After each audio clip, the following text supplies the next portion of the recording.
Hey everyone, this is Dr. T, PhD, the prodigy of sports psychology. Thought you'd like to take a look at the Dr. T mobile as I'm out here on a gorgeous, beautiful day in Atlanta, Georgia on a rare break, and I'm about to interview two of my most favorite guests right here on today's GoTarryn TV show, and they are going to be from ladies first. We've got Kristy Wegert from Las Vegas, Nevada with my workout buddy, and we also have Bob Coursey from Modern Age Employment Law all the way out in Salt Lake City, Utah. These two are amazing, and they were both, by the way, referred to me by Josh Joel. A little plug to Josh there. And as we go about today's episode, I'm going to have the opportunity to introduce both of these amazing guests to each other. And also, I'd like to remind you while you're watching this to make sure that you like the video, leave us a comment, and share it with all of your friends and family out there. And as I mentioned, Kristy and Bob, two of the best. This will actually be their first time meeting each other, even though they're neighboring states. But it's going to be exciting because these two, again, are two of my favorite. They're incredible. They're just unbelievable, and I can't wait to have them both on here momentarily. So when we come back, we'll have my workout buddies, Kristy Wegert, and Modern Age Unemployment Law's Bob Coursey right here on today's episode. And remember, with GoTarryn Health and Fitness, it's your time, it's your investment, it's your life. We'll be right back.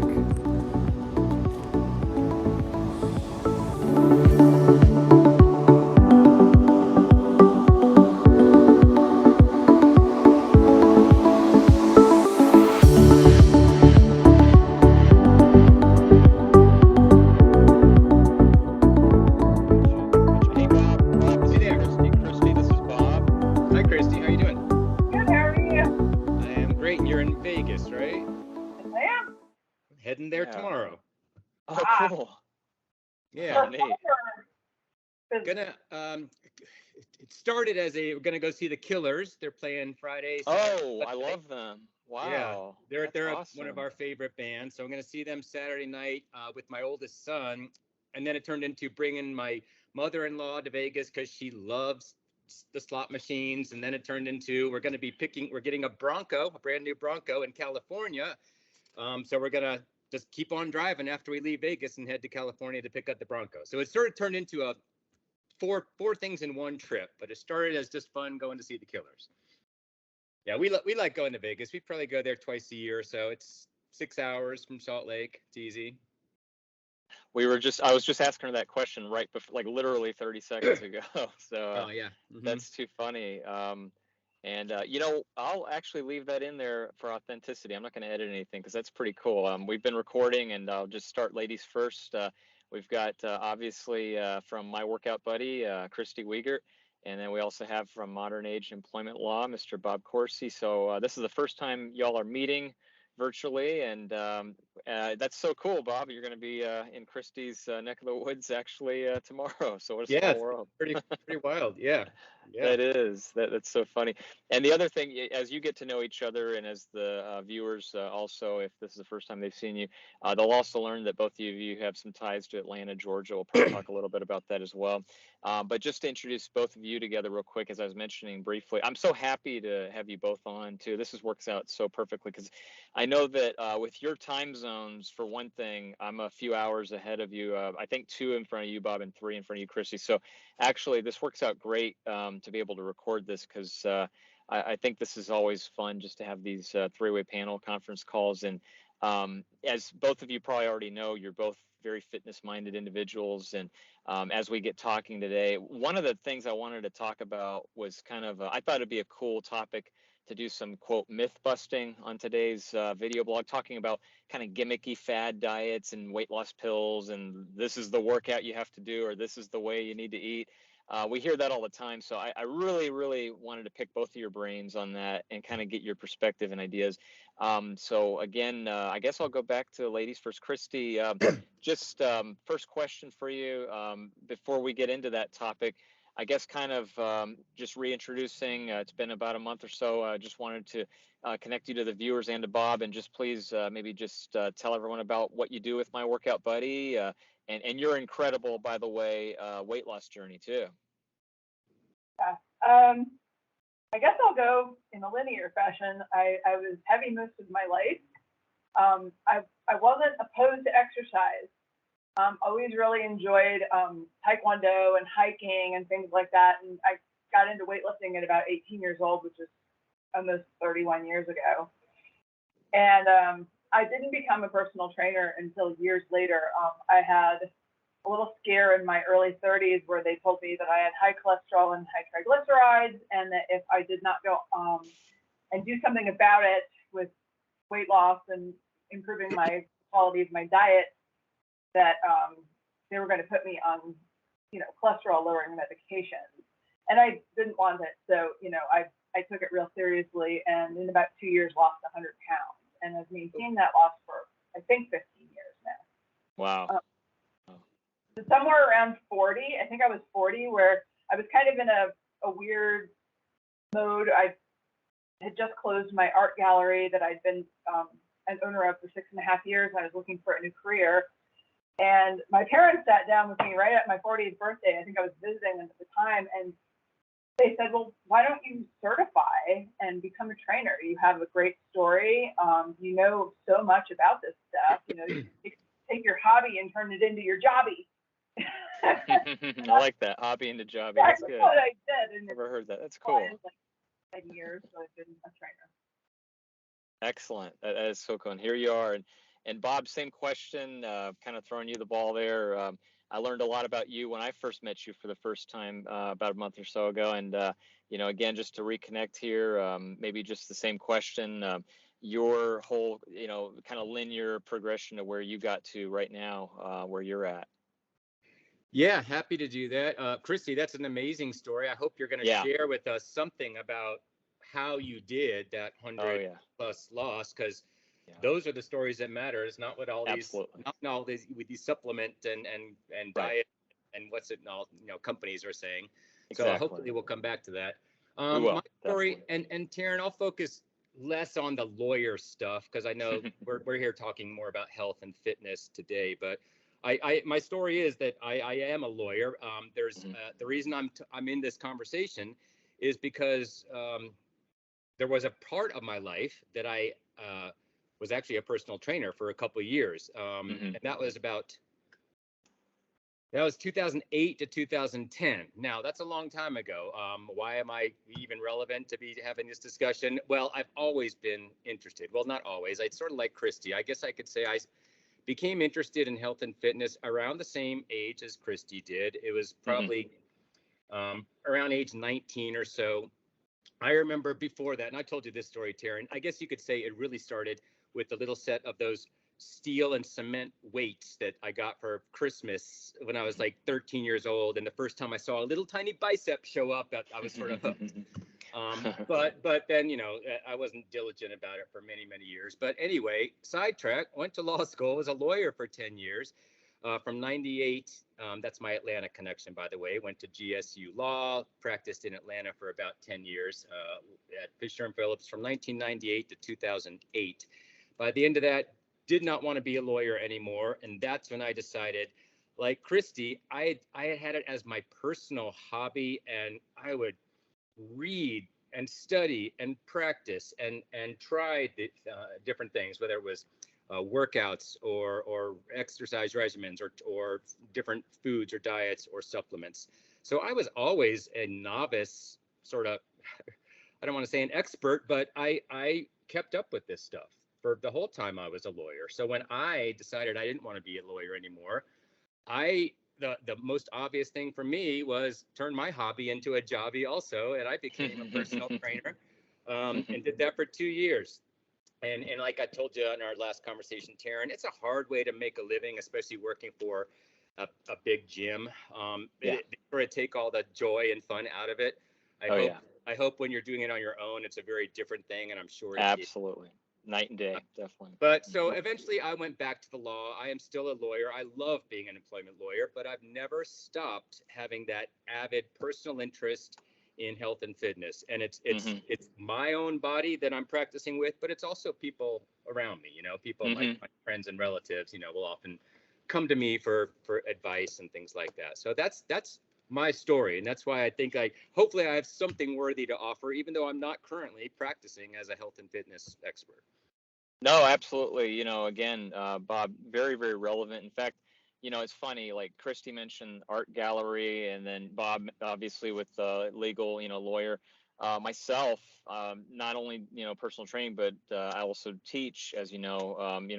Kristy was asking me the beginning of the call about my PhD, and now I'm a dissertation chair with my school out in Phoenix, Arizona, online. So, Grand Canyon University, giving them a little plug. But what's really cool about these intersections, about meeting really awesome people like both of you, it's so ironic and it's funny because you may both already have figured it out, but I met both of you through the same person who's also a lawyer, Josh Joel, because obviously Josh connected us through the same, legal lawyer, connection there. But also Kristy, Josh was pursuing a personal trainer, and Kristy was here in Atlanta and said, I can't take him, but I've got a guy that I know that I think would be a perfect fit. And that was a couple of years ago, more than 2 years ago, and still Josh and I are still going at it. So I'm just so grateful I get to, again, have the opportunity. It's just so ironic to meet interesting, phenomenal people like yourselves. But so Bob, I couldn't concur more that, yeah, you're right. That everything's relatable. Everything is certainly relevant. And as we get, that's why I love these different unique perspectives from different lenses like yourselves that you both can offer. So Kristy, kind of answering Bob's question initially, because that's the first he's heard of that. And I've heard it. It's amazing. It never gets, old, because it's just the best story that is out there, having a testimonial like yourself. Bob's question was, how did you do it? And I know that's a fully loaded question, but maybe you could give Bob the kind of, just whatever advice you can give for the people watching that would motivate and help them. Because I know it wasn't gimmicky weight loss supplements and everything like that. Oh, exactly. Now, I'm not saying I never tried those things. Sure. I've Yeah. had my life. I'll give you the Cliff Notes version because you don't want to hear all that. But I'll just say that I tried a lot of BS before I got to the mindset that I needed to make the right changes and do it with the idea of maintenance in mind. For a long time, it was always, I was motivated because I wanted to look a certain way or be a certain size.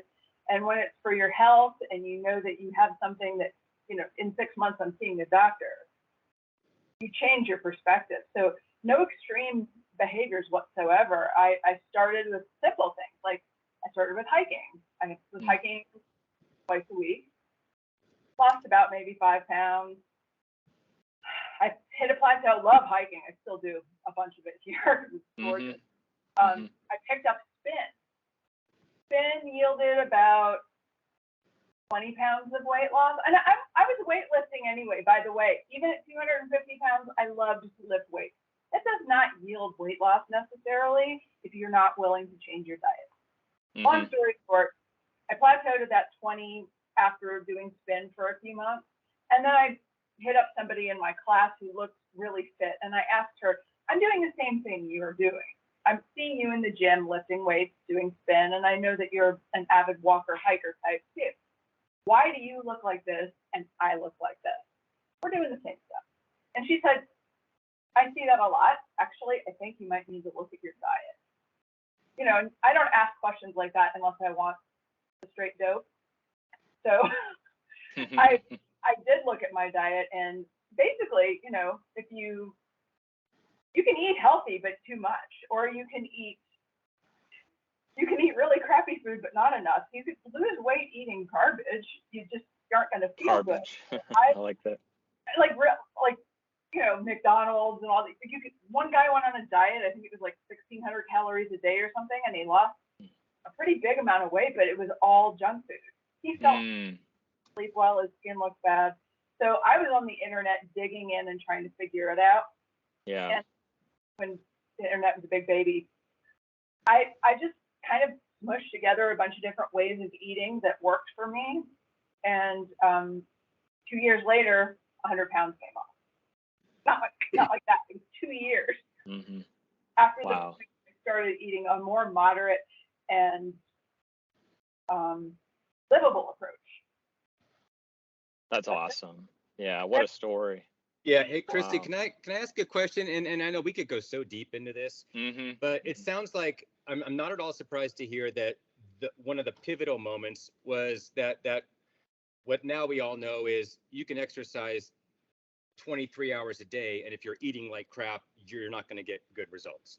That was obviously a big part of it. But what I'm more curious about is, because I'm really starting to think there has to be a fundamental mind or even like an emotional shift with your relationship with food and exercise and your body and yourself for most of these success stories to happen. Did you have any experience like that?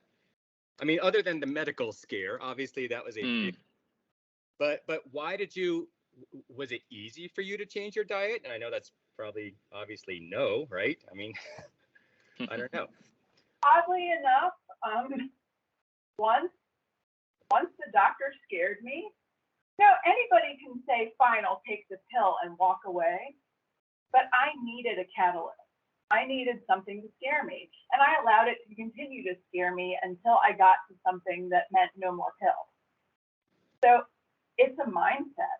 I already had all of this information. One of the things people don't understand about being heavy is that everybody assumes a heavy person has no idea how to lose weight. But the truth of it is, skinny people don't know how to lose weight. I run into that all the time. Really skinny people have no idea how to lose weight. You ask anybody who's in a larger body, they know all the answers. It's so it was actually kind of easy. I knew what to do. Yeah, and that's sort of what I was getting at. Is it's not just knowing what to do or having the tools. It's somehow it's more than that. It's whatever makes the motivational change. And I think as trainers, that's the hardest part of our job. I mean, we can give our clients all the best information, but if we don't inspire them to do something with it, in a way, we failed at our job. I mean, certainly we haven't helped them. It may be mostly their fault, but still, we've not done what we set out to do. Yeah, good point, Bob. And also bringing it back to the whole thing of what Kristy was mentioning too. You can't just work out and expect the results unless the change is there, but also the mindset, obviously, for sure. And Bob, this is a really interesting story. And Kristy, you may have heard of this as well, but about some 25 years ago, about 1999, I think to be exact, you may remember a story. It's actually the story of the downfall of Crunch Fitness, what happened to them. Kind of a legal snafu. This is a case study that I always use when I'm lecturing before at Georgia State University previously when I was teaching there. And in fact, interestingly enough, that's another rabbit hole to go down. But a lot of the case studies we did all had to do with legal, circumstances. But this one was probably the biggest case because Crunch Fitness had a personal trainer who, long story short, had a client, very young lady. She was in her 30s, and to lose weight, he prescribed her ephedrine, basically going down to the local nutrition shop and said, you need to start taking this ephedrine. I want you to take this in our workout program. Well, the worst thing happened, obviously, and she ended up dying from cardiovascular, problems. And it was a big mess because the family came in, sued Crunch, sued the trainer individually. I think it resulted in him basically being barred from life from ever being able to be a personal trainer because he broke the most cardinal #1 rule as a trainer. You can't do that, obviously. That goes beyond what they call the scope of practice. And as Crunch Fitness, they basically had to, I think, absolve the large portion of the lawsuit. I don't think it was settled, I believe, around the $4 million mark. I'm pretty sure I'm close to that figure. But as you can see, when I'm amazed with commercials still advertising, these fad diets and such, and I lost, all you have to do is just take this pill. And let's face it, in our country especially, right, people are very about impulse and immediate gratification, and I'm guilty of it myself, don't get me wrong, but we're very driven in terms of image, aren't we, as a society?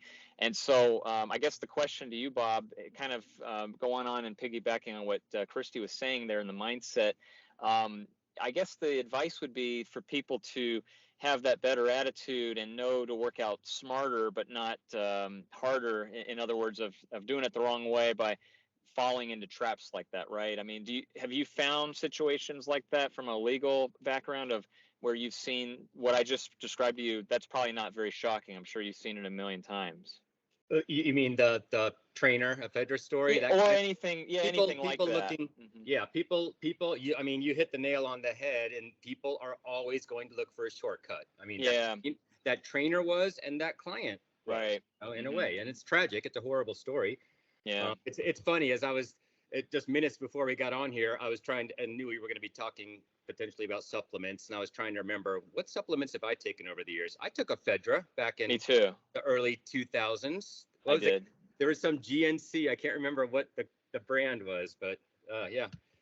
I don't even know if that's legal anymore. I don't think it is. Is it? I don't think I've Not to my knowledge. Well, there's something called the ECA stack, acronym ECA. I think it stood for a Fedra, caffeine, and aspirin. You take that in conjunction. It's supposed to be a thermogenic fat loss. You know, Yeah. that's the one I've done that I'm familiar with. But I think there's a way to get around it. You asked if it's legal. I think the supplement, or the herb rather, ephedra is legal, but the ephedrine, the synthetic, I don't know if that is. I'm pretty sure that they've really harped down a lot on that because Yeah. of cases But like anyway, that. that is a great example of what's so challenging and endemic. And I don't know if it's just an American thing. I'm an American, so I can't say what the rest of the world is like. But boy, are we always looking for the quick fix. And we have this luxury.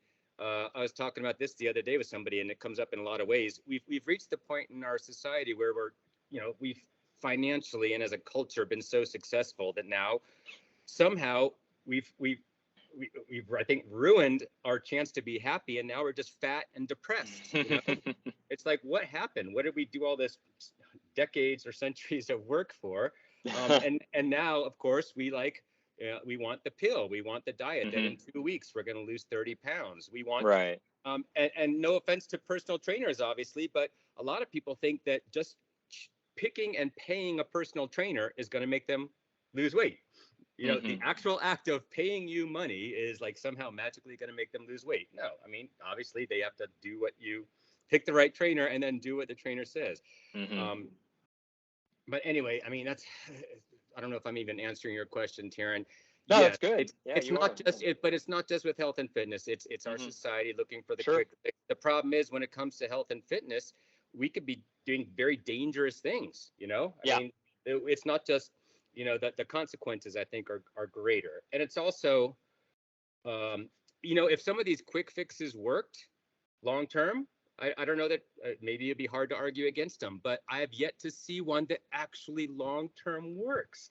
So it's like all these people desperately wanting to get healthier, to lose weight, to get stronger, to get off medications, and all these companies gladly willing to sell them things, and it's not working, and people get upset and depressed and lose interest, and we're just getting less and less healthy.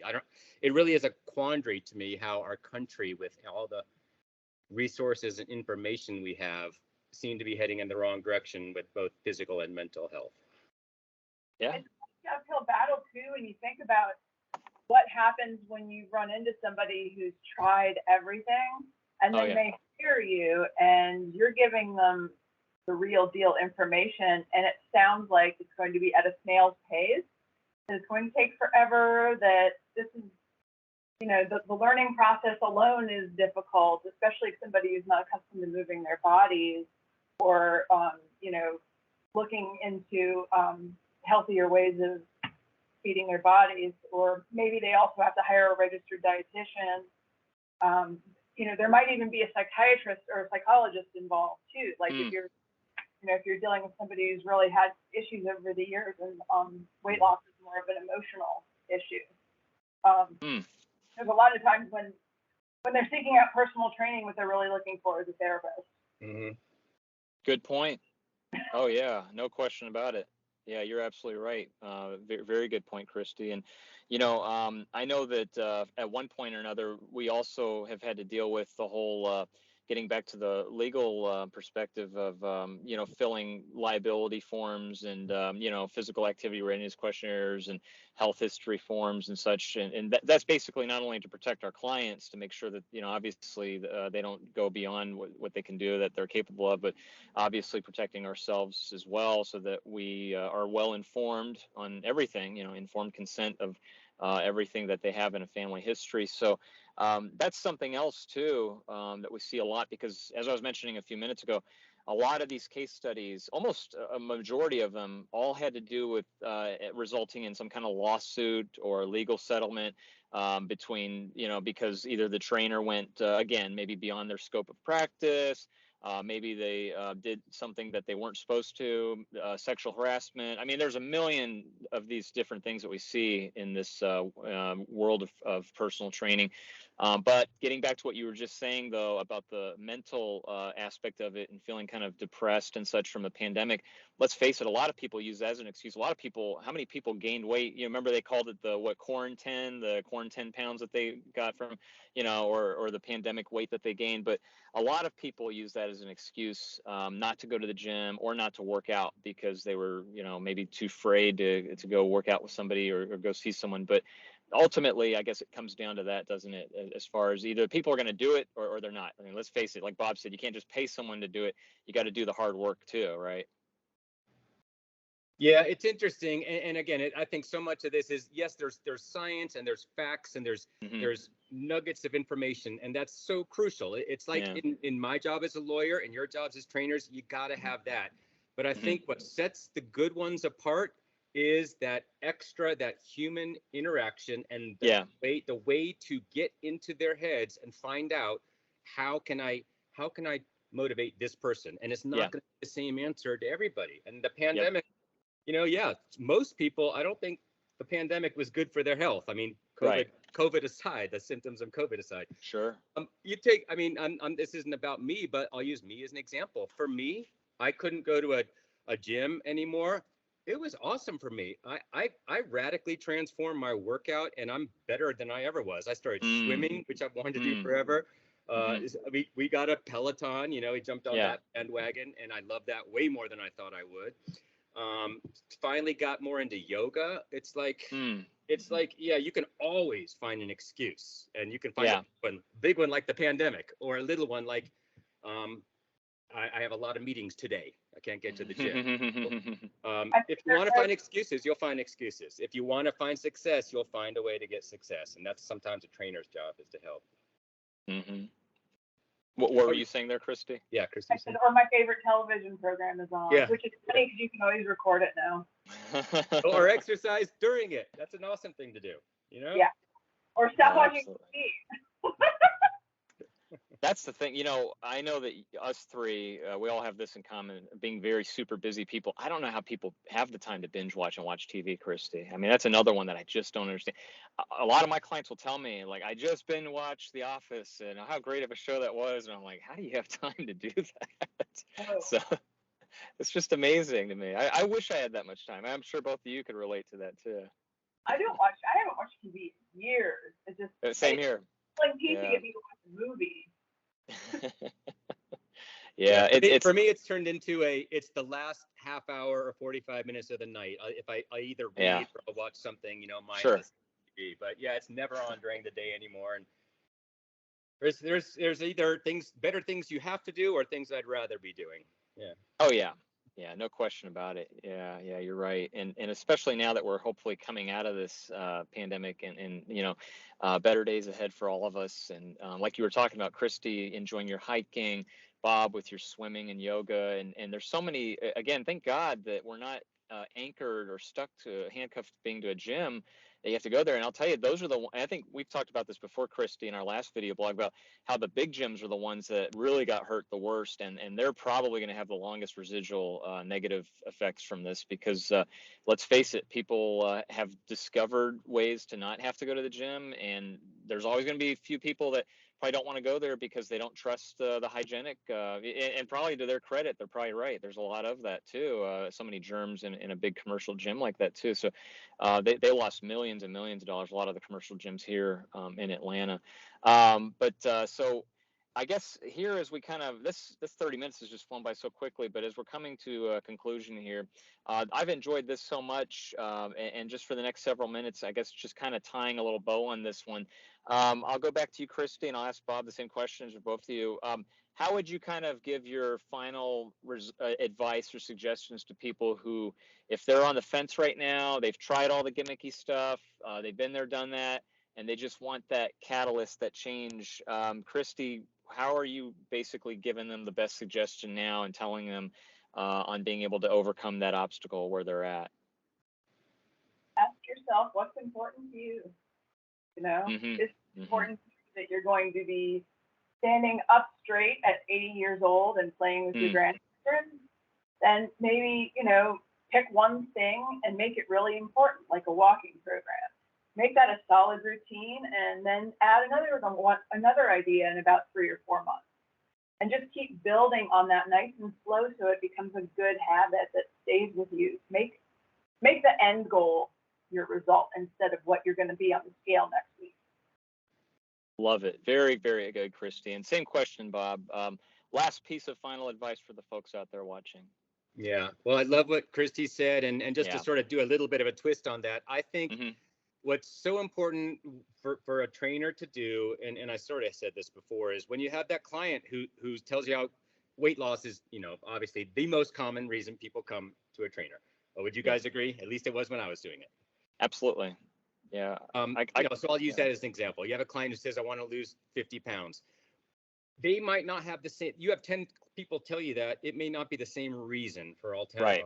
And exactly. Ask, what is your motivation? Or maybe the person doesn't even really know. They know they want to weigh less on the scale. They know they want to look better in clothes, but you need to find out what's really going to motivate them. And it might be 1 or 2 things, but it's going to be different. And unless you find that, they're going to have frustration after frustration. You can keep telling them all the things to do. They can keep, you know, being excited for a month or 2, and eventually they're going to lose that excitement.